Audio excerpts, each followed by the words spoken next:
តាមបងប្អូនតាមមកជាប់ទៅហើយបងប្អូនទៅហើយបាទបងប្អូនទាំងអស់គ្នាបាទបងប្អូនប្រហែលជាច្រឡំថាគាត់នឹងចោលឬក៏អីណាបាទមែនទេបងប្អូនទាំងអស់នេះបាទគឺខ្ញុំត្រឡប់មកពីកម្មវិធីនៅប៉ោយប៉ែតវិញជិះម៉ូតូមកតាមផ្លូវជួបគាត់បាទអញ្ចឹងឃើញ style គាត់វាលយពេកបងប្អូនបាទគឺដោះអាវបាទពាក់ខោជើងត្រឹមជង្គង់ហើយសាក់ពេញខ្លួនហើយស្ពាយកាបូបមួយនេះបងប្អូនឃើញបាទហើយពេលដែលយើងជិះមកក្បែរគាត់ណាបងប្អូននេះបាទគឺគាត់ប្រឹងសុទ្ធបាទគាត់ប្រឹងសុទ្ធធ្វើមិនថាដូចថាគាត់នឹងគឺលឿនជាងយើងអញ្ចឹងណាបងប្អូននេះបាទអញ្ចឹងទៅខ្ញុំក៏ជិះអត់ទៅមុខទេបាទជិះអបមួយគាត់ណាបងប្អូននេះបាទអញ្ចឹងយើងមើល style គាត់នេះបាទអូយអស់តោះហ្មងបាទគឺនិយាយរួមណាបាទគឺអ្នកណាខ្លះដែលហ៊ានធ្វើដូចគាត់នេះបងប្អូនឃើញហីបាទអើយបាទដល់ពេលខ្ញុំឃើញគាត់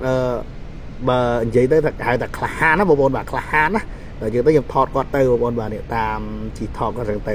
តែគាត់នេះអូក្រាបឲ្យបងប្អូនបាទក្រាបអើយលឿន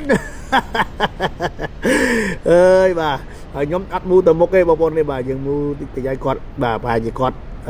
ចង់ឲ្យយើងឃើញមុខគាត់ណាបងប្អូនបាទនេះ